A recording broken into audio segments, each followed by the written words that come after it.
Welcome to 30 Minutes with Him. Welcome. Thank you for having me. Yes, this is a space for real conversations, talk about real things, about being a man, what's important to you, what your passions are, and what you share and bring to the community.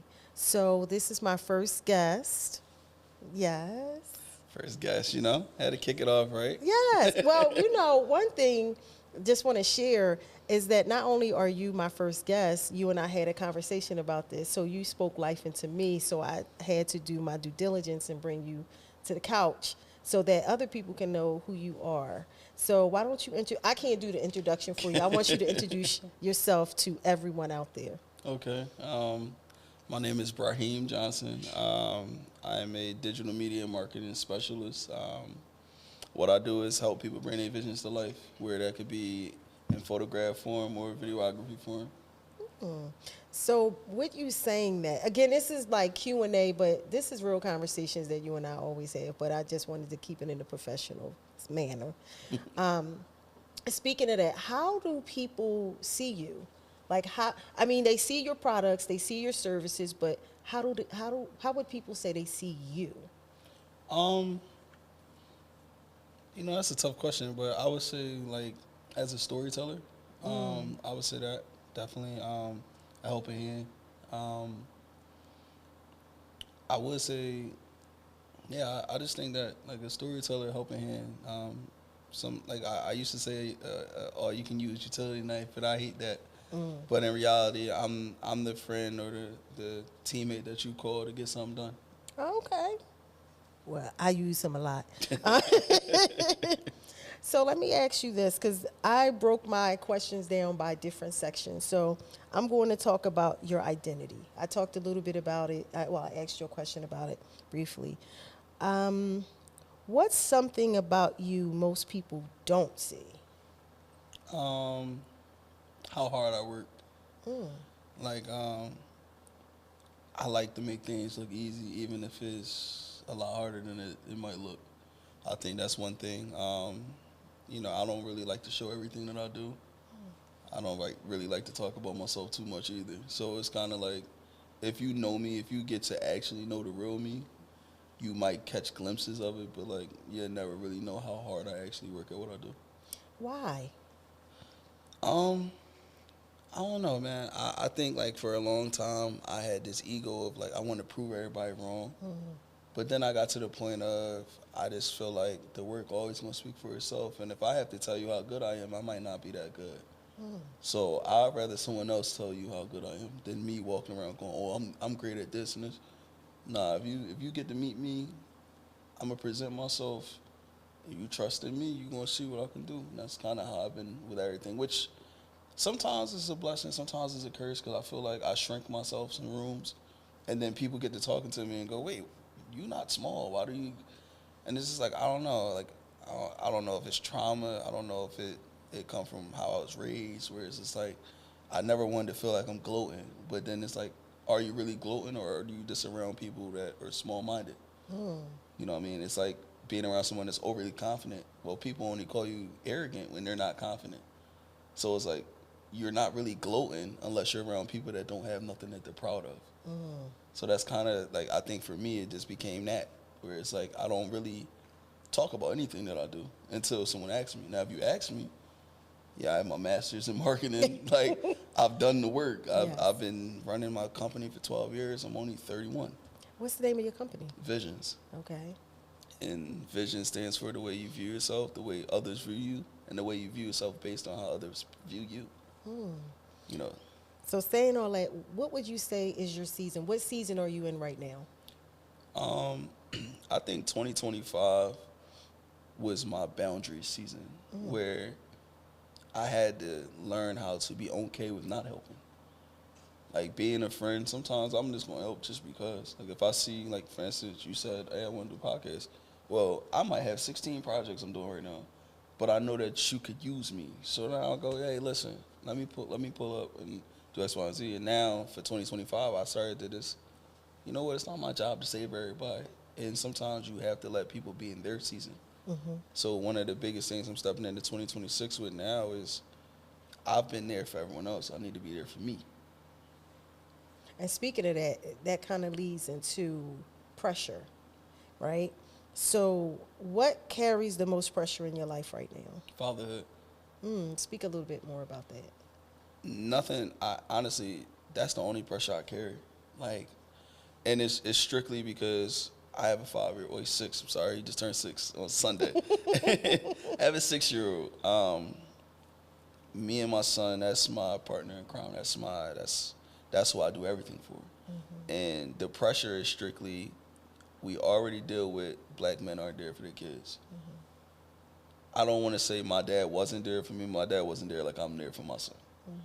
And the pressure is strictly because no matter what's going on, I have to make sure he don't see it. So it's just more of understanding that he lives in a world I didn't grow up in. He also has a parent that I didn't have, and I just have to be better for him while also being better for me, and then giving him the safe space to just be who he is. Like I didn't name him Braheim Jr. because I didn't want him to walk around trying to be me. I want you to be you. I don't push sports on you. If you want to play sports, yes, like every father, we're going to push sports. But like you like science, so I'm gonna get you a telescope. I'm gonna get you some science projects. I'm gonna let you watch these science shows, and then I'm gonna let you build your path. And then I'm just gonna be the helping hand on your path, opposed to do this like how we was raised. Go to college, but why? Where he might not. Am I going to say, yo, don't go to college? No, if you don't want to go to college, have a plan because you have to have something. So that's just the pressure of understanding that it's not my vision anymore. It's his world. I'm just the helping hand on it. Now, you brought up something very interesting. From just conversations, a lot of men may feel like they can't be the best dad because they did not have their dad. Like, how did you overcome that? Just saying, I'm just going to be the better, like you said, I'm going to be the better man that I can be for my son.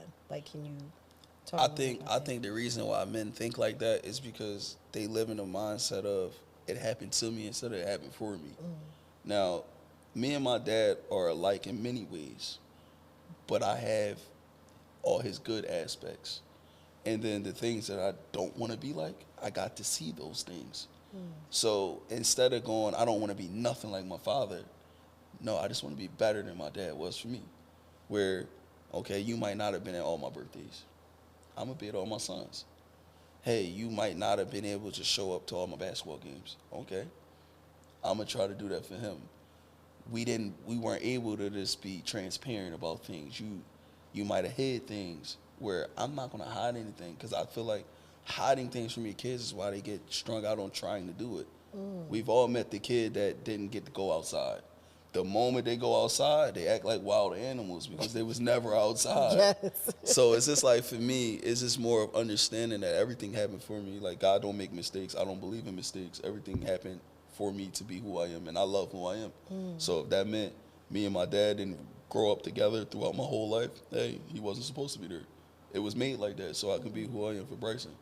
And that's just kind of, I think that's how men get lost in it, where it's like you forget, yeah, your parents might not have did what you wanted them to do. They did what they were supposed to do, regardless.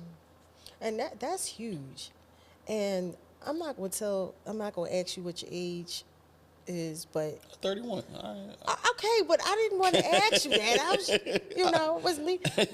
But no, for you to have that insight at such a young age, that's good. That's great. And I got to meet Bryson. Bryson's also an employee at Canvas. Uh, he let Dad know. And he said he's such a beautiful child and just loving. And that's a testament to what you do, what you are doing and continue to do. I appreciate that. So, we're continuing with pressures. Where do you usually put that pressure when no one's watching?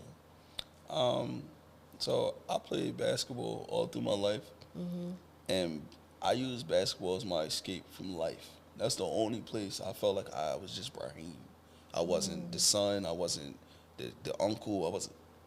Basketball was my escape from everything, and I took some time from it, and I found it again within the last 2 months. So usually, like if I have a lot going on and I need a safe space, like oddly as it sounds, I'm a reader. I have a great collection of books. So sometimes I might just need a book.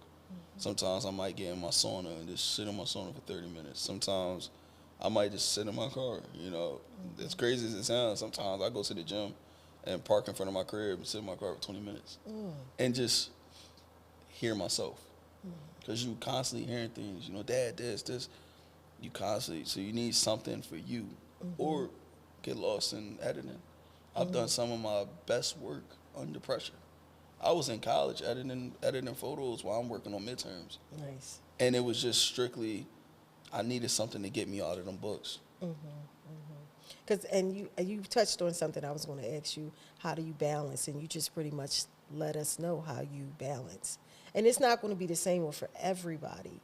But I think hearing it from a man, it says a little bit more because, you know, we as women already have our idea of what a man should be and how they should live their life and, you know, all of that. But I appreciate you like sharing that because, like I said, it's needed to be heard, right? Especially now Yeah, definitely. in this Definitely. day and age and the things that's going on in the world. So I truly appreciate you. Now I do have like a whole. I told you I was going to question you. That's fine. That's fine. You know, let's see.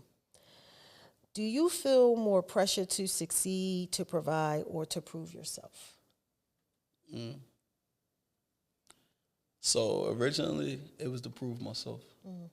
Um, it's crazy to say this. Originally, it was literally to prove myself. Where I was small up until I was like 15. I was short and stubby until I was like 15. I had a head injury and lost my ability to walk, talk, and everything at 16 for about 2 weeks. Came out the hospital. I was 6 inches taller.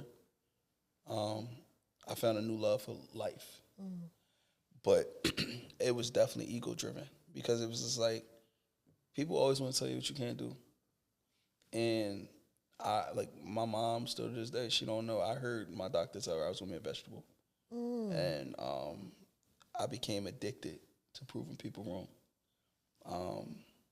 Up until, to be honest, yesterday I really realized I made a video on my phone. I can show you.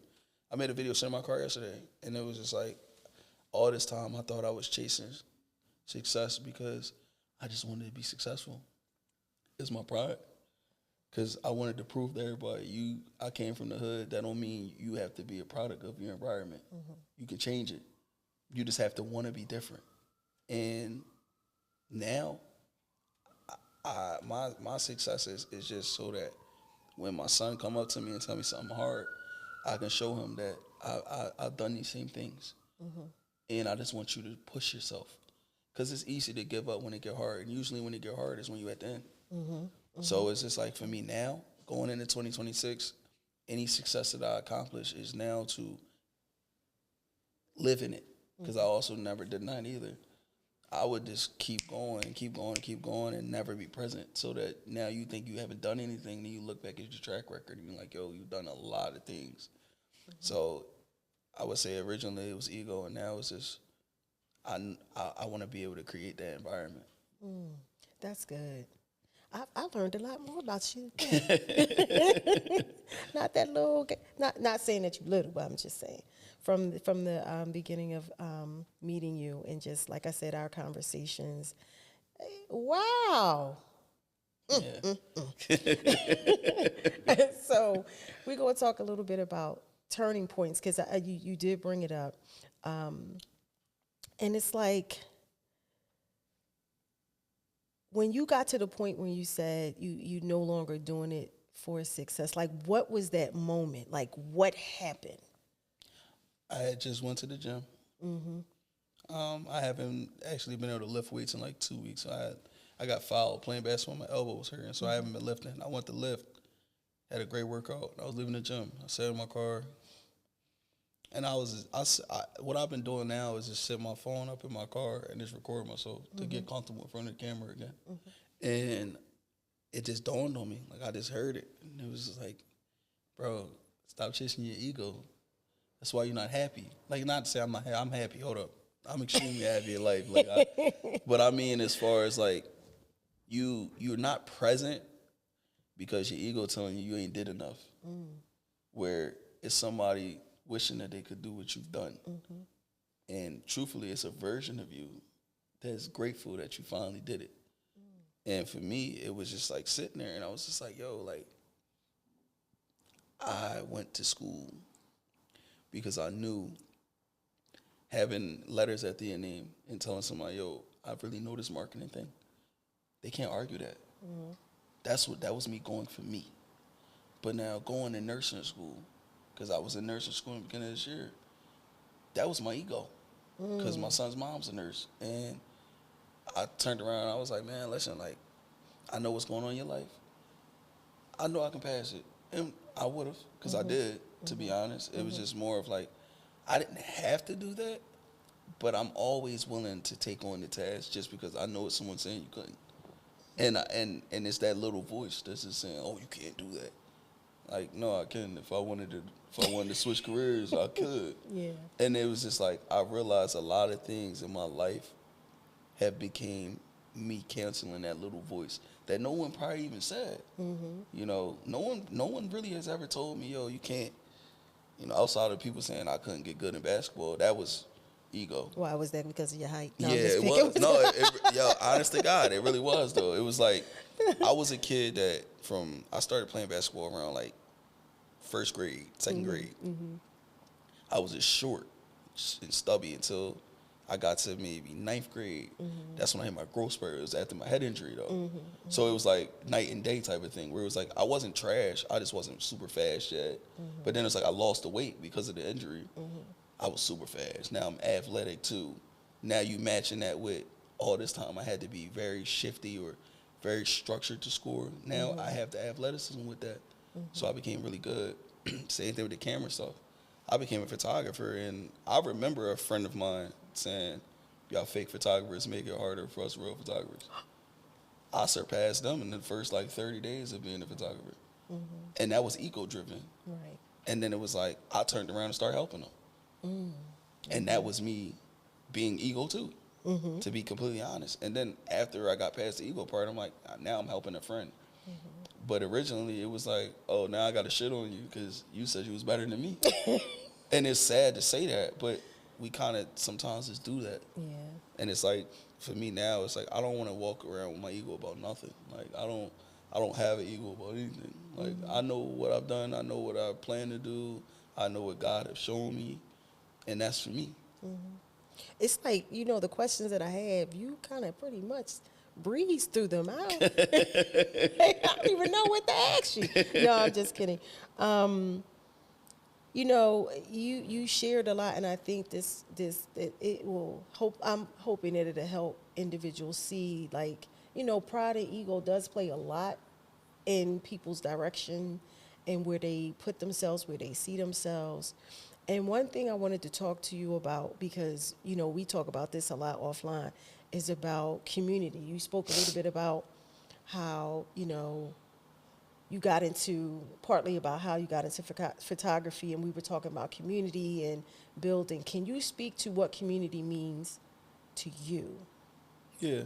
For me, how I view community is a group of people that want to make a change. And No, no. That's nice. I want, again, this is real like raw deal. you want the reason why it don't work? Yes. Oh, because all right, yeah, that's the reason why a community doesn't work in our city or in any city. It's just strictly like everybody want to be in the community but don't want to be a part of the community. Like, it's almost like everybody wants a village but doesn't want to be a villager. Where, like my grandma used to say, the tree that bears the fruit never enjoys the fruit that it bears. Sometimes in the village, you might just be the person to spark the movement. But again, that come with you being willing to actually see the next person take off. And that's the problem. Everybody want to be the one instead of understanding that, hey, somebody got to be first. It don't mean it got to be you. Right. But it also doesn't mean that you not being first don't mean you don't get there. Y'all direction might be completely different. That person that you help might be the reason that you turn around and make it. Because they came back and opened the door for you.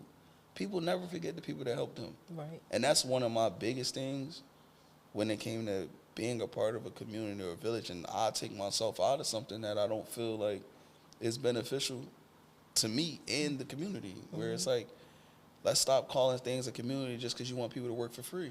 It's not a community. That's you asking for free shit. On top of, half the time, they be benefiting from you not helping. Like, you not getting paid is benefiting the person that's asking you to. Or if you not going to pay somebody, at least open a door for them. Right. Give them something that benefits them. We all have bills, and community isn't a free word for collaboration. It's not. Community isn't, we going to make a group chat and nobody interacts. It's not a community. That's just a group of people that didn't ask to meet each other. A community is a bunch of people that wanted to be in the same space. They wanted to see each other execute. They want to be able to go, you know what, we're going to throw something in the group chat, and we're going to all repost it because it's free. We're going to like it. We're going to comment it. I don't even have to watch the video. I'm commenting on it. If I'm part of your village, I'm commenting on it. I don't care what you're talking about. You could be talking about aliens. Like, I'm just being completely honest. Like, that don't matter to me. What matters to me is helping you build it. Right. You know, the people that follow me might not know you, but guess what? That opened the door because somebody going to need to know you. Right. And I think that's where I don't even think that's the problem. The crab in the barrel mentality in Philadelphia. It's like, we all talk about it. How about we just stop being crabs? Right. And just help each other. It's all these other animals or fish we could be. Just switch it up. Let's stop being crabs. Let's start being eagles, where we fly so high that when you ain't supposed to be up there, you can't even get up there. Yeah. Like, that's the things that we need to start like really pouring into. Is just wolves or horses. Yeah, like being the packs. Yes. Exactly. Yes. Like, start holding each other together. We complain about gentrification. It's like we do so much complaining, but the power be within us. But we just find ways to divide. They already did it with religion, colors, and like, why? Like, at some point, do we get to the root? If we the only community that just won't stick together, only one. Half the time, you can't even get 10 of your cousins to put $1,000 together, and y'all got $10,000, and go put that into something. Go buy grandma's house. Go pay them property. Like, it's like those little things that we just look over, and nobody wants to be the one to go, hey, listen, this is what we need to do, and I want y'all to be here. But if you don't want to be here, go about your business. Yeah. You know what I mean? Don't be the bad apple. Like, at the end of the day, we trying to build something. That's why I like coming to Canvas. Everybody I meet might not be my person. That's a no-brainer. But I met a lot of great people here. Yeah. I met a lot of great people. I've gotten to work with some of them. I'm planning on working with the other ones. You know, it's just creating something that we don't have. And right now, in our community, we don't have community. You right. Well, you part of my community. You part of my tribe. And that's why I'm here. It's sad. Like, it's so sad because, again, like, I've met so many people that it's like, yo, they just be needing somebody to shine a light on them, or they just need two people to believe in them. And that's really what it took for me. It was like the day I decided to be a photographer, that was put on my spirit from a friend that later on turned out to not be a friend.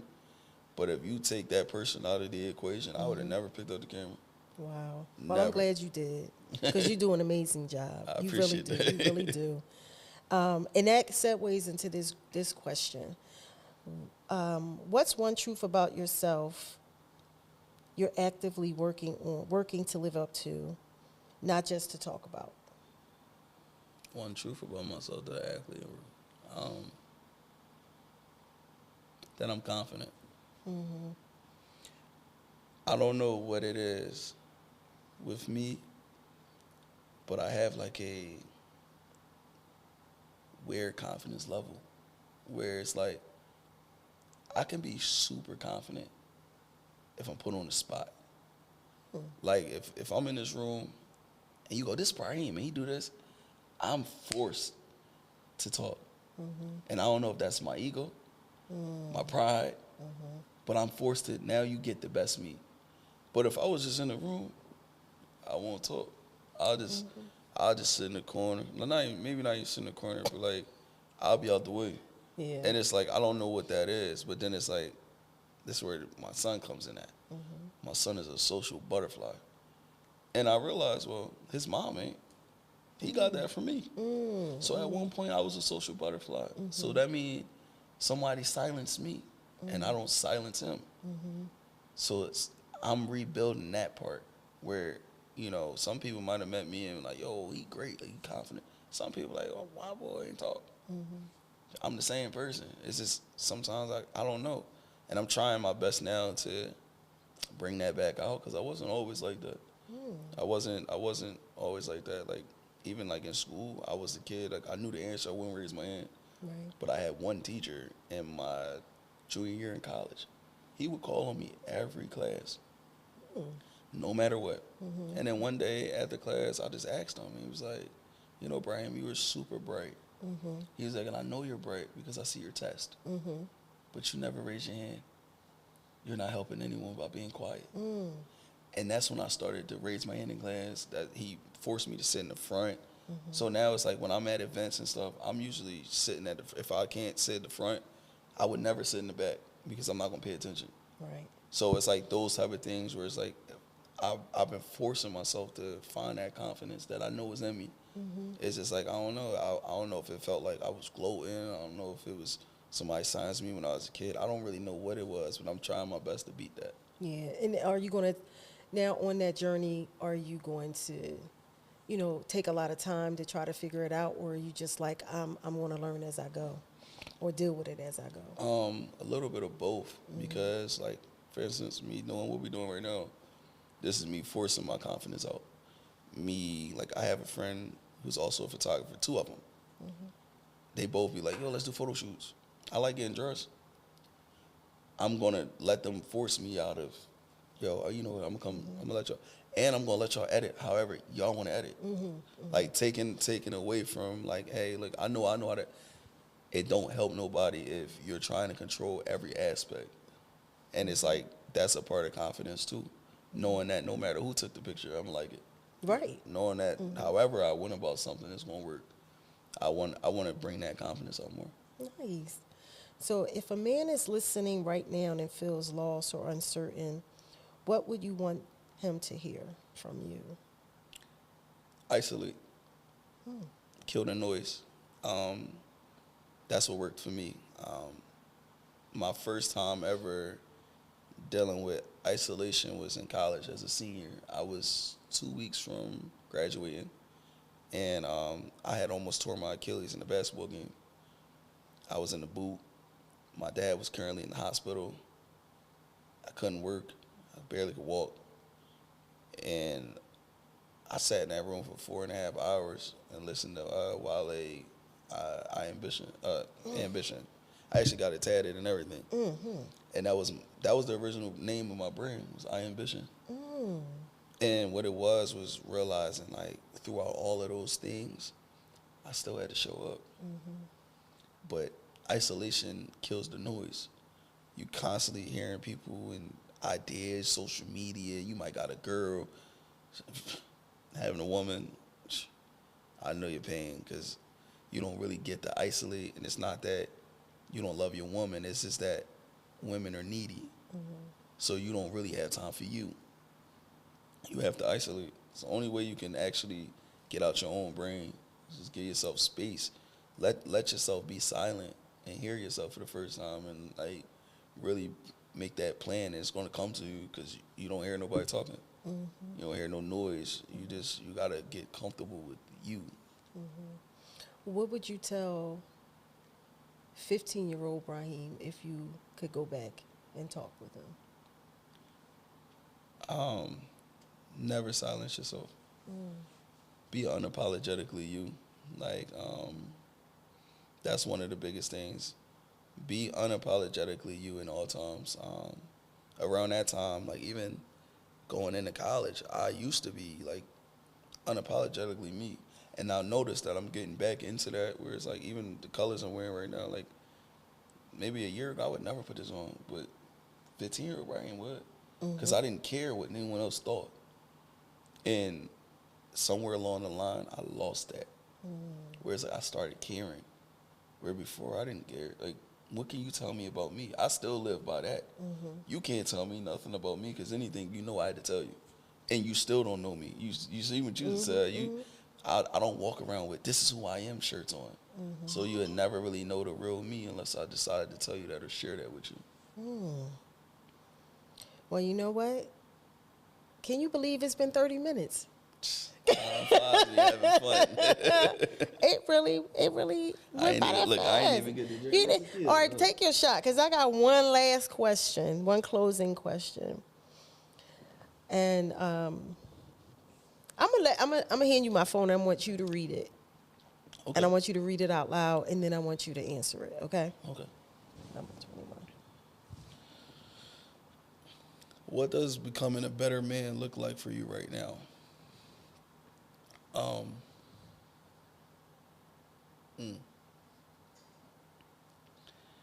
Becoming a better man looks like being present for your child, first and foremost. Don't put no job above your child, especially as a father and a black father that nothing comes before that.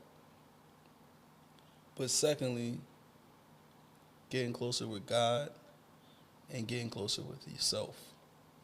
And I don't mean in a selfish way. I mean understanding that all the gifts come from God. The first gift is when you wake up every day. That's the first gift. That's why it's called the present. And then secondly, understanding that you're going to be who you want to be. You determine that. So for me, becoming a better man is getting close with God, becoming a better version of me actively every day, just doing something better. Which it could be, this day I might have only walked 5 steps. Tomorrow I'm going to walk 6. Every day that's actively growing. And then being present as a father. If you want to change the future, it starts with your kid. Because he got to live in this world. But he also has to have those tools to be able to move and migrate and be comfortable and confident. And that comes from you. What are you doing when no one else is looking? What's the work that looks like? What is it like when that child is home with you? As a father, what are you pouring into him? So those 3 things. I mean, that was a mouthful. But I'm kind of glad I let you read it so that you can really feel it. Yeah. Because you could tell. You could tell that's what you meant. So I just want to thank you for showing up for me today. Thank you. And this is just the beginning of many. And next time you might actually be behind the scenes. I had to get him from behind the scenes and talk about himself, like he said. And I so appreciate you, and I appreciate this conversation.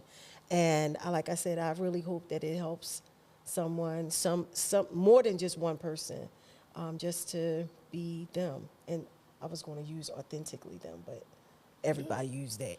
They do. But it's the truth, though. Right. It's the truth. But just to be themselves and be truthful, like you said, with themselves. So with that, 30 minutes with him is a wrap. Well, thank you. And y'all can find me at Call Me Heem on Instagram. CALLMEHEEM __.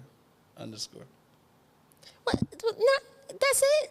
Oh, I mean, you I'm have sorry. businesses. My bad. And the business page is Visions. VI3IONS. That's on all platforms. Check out the website, visions.com. Reach out. Let's make a change for the future. All right, can you give him a phone number and an email address too? Okay. Some people not on social media. Well, I'm going to give y'all the email. If you make it to the website, you add a phone number as well, because I don't know the business number off the top of my head. I'm not going to lie to you. But it's also visions@gmail.com. Very simple. VI3IONS@gmail.com. And again, this is Visions, and this is Canvas, and we out.